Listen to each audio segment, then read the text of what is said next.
আজকে আলোচনা করব হচ্ছে কর্কট রাশির আগামী 3 মাস কেমন যাবে, অক্টোবর আর নভেম্বর আর ডিসেম্বর।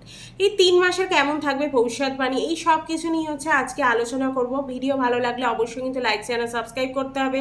ফেসবুক পেজ থেকে দেখলে কিন্তু অবশ্যই ফলো করে দিতে হবে। এবার জেনে নেব এই 3 মাসে হচ্ছে কেমন থাকবে আপনার স্বাস্থ্য, কেরিয়ার, ভাগ্য, ম্যারেড লাইফ, লাভ লাইফ। তারপর হচ্ছে কেরিয়ার, ভাগ্য, ব্যবসা কেমন থাকবে, এই সব কিছু নিয়ে হচ্ছে আলোচনা করব। তার সাথে থাকবে উপায়। এবার হচ্ছে প্রথমেই জেনে নেব গ্রহগুলো কে কোথায় বসে আছে। প্রথমেই হচ্ছে গ্রহগুলো বসে আছে আপনার কর্কট রাশির হচ্ছে থার্ড হাউসে বসে আছে বুধ, সূর্য আর কেতু। আর শুক্র বসে আছে আপনার 4th হাউসে। আপনার হচ্ছে 8th হাউসে বসে আছে শনি, 9th হাউসে বসে আছে রাহু, আর বৃহস্পতি বসে আছে 11th হাউসে, আর মঙ্গল বসে আছে 12th হাউসে। শনি এই টাইমে বক্রি হয়ে আছে, ঢাইয়া চলছে হচ্ছে কর্কট রাশির। 14ই নভেম্বর অবধি কিন্তু থাকবে। তারপর 14ই নভেম্বর পর কিন্তু পার্সোনাল লাইফ চেঞ্জ হবে। শনি খারাপ থাকলে জীবন কিন্তু ডাউন হতে পারে।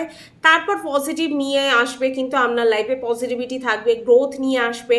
তারপর দাঁত বা মেন্টাল ইস্যু দিচ্ছিল এতদিন আপনাকে, স্টমাকে বা মেন্টাল প্রবলেম দিচ্ছিল, এবার তারা বেরোতে পারবেন, এই সব জায়গা থেকে বেরিয়ে আসবেন। সূর্য থার্ড হাউসে আসবে আছে 15ই ডিসেম্বরের পর, কিন্তু আপনাকে মোটামুটি খেয়াল রাখতে হবে। রাহু কিন্তু 9th হাউসে গোচরে কিন্তু পিতৃদোষ করে বসে আছে এই টাইমে। তারপর পিতৃদোষে মানা হয় 9th হাউসে যদি রাহুদেব থাকে। 15ই ডিসেম্বর বাদ কিন্তু স্বাস্থ্যে খেয়াল রাখতে হবে। দাঁতের প্রবলেম কিন্তু হতে পারে এই টাইম পিরিয়ডে, চোখে জ্বালা। তারপর হচ্ছে অয়েলি জিনিস না খাওয়া উচিত হবে এই টাইমে, কোলেস্ট্রলে খেয়াল রাখতে হবে এই টাইমে। তারপর হচ্ছে মোটামুটি পড়াশোনা। এবার পড়াশোনাটা নিয়ে আলোচনা করবো কর্কট রাশির। পঞ্চম হাউস থেকে হচ্ছে আমরা পড়াশোনাটা দেখে থাকি। মঙ্গল কিন্তু আপনার ফার্স্ট হাউসে আসবে, নিচ হয়ে যাবে। তারপর 20 অক্টোবরের আগে কিন্তু পড়াশোনা ভালো নয়, অন্য জিনিসে মন হবে। 20 অক্টোবরের পর কিন্তু পড়াশোনা ভালো যাবে। তারপর মন স্থির থাকবে, রাগে কন্ট্রোল করতে হবে। হঠাৎ হচ্ছে কোনো ডিসিশন কিন্তু এই টাইমে নেওয়া যাবে না। নেগেটিভিটি এই টাইমে বেড়ে যেতে পারে। ম্যারিড লাইফে, লাভ লাইফে কিন্তু একটা প্রভাব ফেলবে এই টাইমে। এবার হচ্ছে লাভ লাইফ। পঞ্চম হাউস থেকে হচ্ছে আমরা লাভ লাইফটাও বিচার করে থাকি। 20 অক্টোবর অবধি কিন্তু আমরা আর্গুমেন্ট একটা দেখাচ্ছে জলতত্ত্ব রাশি, তাই হট করে কোনো কাজ করার জন্য যাবে না। কাজ খারাপ হতে পারে এই টাইমে, এক্সপেকটেশন বেশি থাকতে পারে। তারপর হচ্ছে ইরিটেশন হতে পারে, যে কোনো কথায় হচ্ছে দুজনের মধ্যে ইরিটেশন হলো বা ইরিটেট হয়ে গেলেন হট করে। এক্সপেকটেশন না হলেই কিন্তু, যদি এক্সপেকটেশন রাখেন তাহলে কিন্তু রাগ চিড়চিড়ে হয়ে যেতে পারেন এই টাইমে।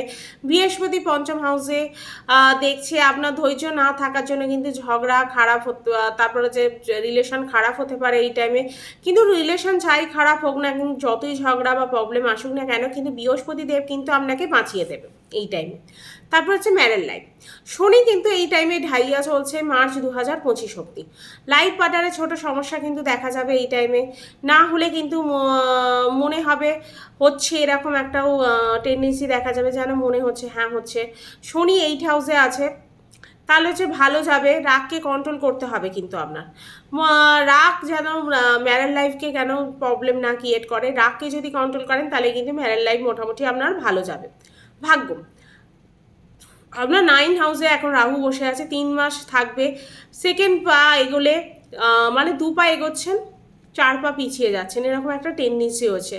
2 দিনের কাজ আপনার 20 দিনে কমপ্লিট হচ্ছে, এরকম একটা দেখা যাচ্ছে। স্টক বা ইনভেস্টমেন্টের বা ডিলের জন্য কিন্তু ভালো নয় এই টাইমটা। কুণ্ডলি দেখিয়েই কিন্তু এই টাইমে কাজ করা উচিত হবে, নালে কিন্তু যে কোনো ইনভেস্টমেন্ট বা ডিল করতে গেলে কিন্তু এই টাইমে ফেঁসে যাওয়ার একটা চান্স কিন্তু আছে। কেরিয়ার, এই কেরিয়ার কিন্তু আপনার মোটামুটি খুব ভালো। 20 অক্টোবরের পর কাজ আপনার শেষ হয়ে যাবে, অ্যাচিভ করতে পারবেন লাইফে কিছু, বা কিছু অ্যাচিভ করে নেবেন। 20 অক্টোবরের আগে কিন্তু ঝগড়া পরিবর্তন না হয়, চেঞ্জ করার কথা ভাববেন না একদম। জলবাজি করে কোনো কাজ করা এই টাইমে উচিত হবে না। 20 অক্টোবরের পর কিন্তু আপনার চাকরির যোগ আছে, মানে যারা হচ্ছে চাকরি খুঁজছেন বা চাকরি চেষ্টা করছেন বা চাকরি চেঞ্জ করতে চাইছেন, অবশ্যই 20 অক্টোবরের পর করুন, ভালো হবে। তারপর হচ্ছে মঙ্গল নিচে থাকবে, বস বা আপনার সাথে কেউ বসে কিন্তু তার সাথে ঝগড়া কিন্তু হতে পারে। বা বসের সাথে ঝগড়া হতে পারে, বা অফিসের অন্য কোনো কলিগের সাথেও কিন্তু এই টাইমে একটা ঝগড়ার কিন্তু টেন্ডেন্সি দেখা দিচ্ছে। তাই যা করবেন বা যার সাথে কথা বলবেন একটু ভেবেচিন্তে কথা বলবেন, নাহলে কিন্তু এই টাইমে আপনার সমস্যা দেখা দিচ্ছে কিন্তু কেরিয়ারের ক্ষেত্রে। ব্যবসা কেমন যাবে? মোটামুটি ব্যবসা কিন্তু আপনার ভালোই যাবে। ব্যবসার ক্ষেত্রে যে কোনো জিনিস ইনক্লুড করতে পারেন, নতুন স্টার্টও করতে পারেন এই টাইমে। 14ই নভেম্বর থেকে কিন্তু খুব ভালো ফল দেবে।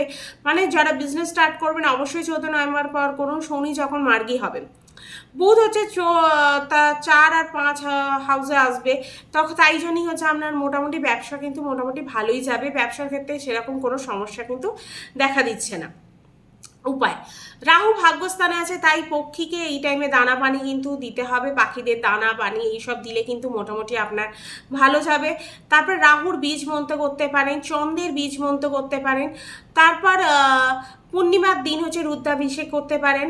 তারপর হনুমান চালিসা পাঠ করতে পারেন। সূর্যকে জল দিতে পারেন। সূর্যকে জল দিলে অবশ্যই সকালবেলা 8টার মধ্যে তামার পাত্রে হচ্ছে জল দেবেন, আর সকালবেলা 8টার মধ্যে কিন্তু স্নান করে নিতে হবে।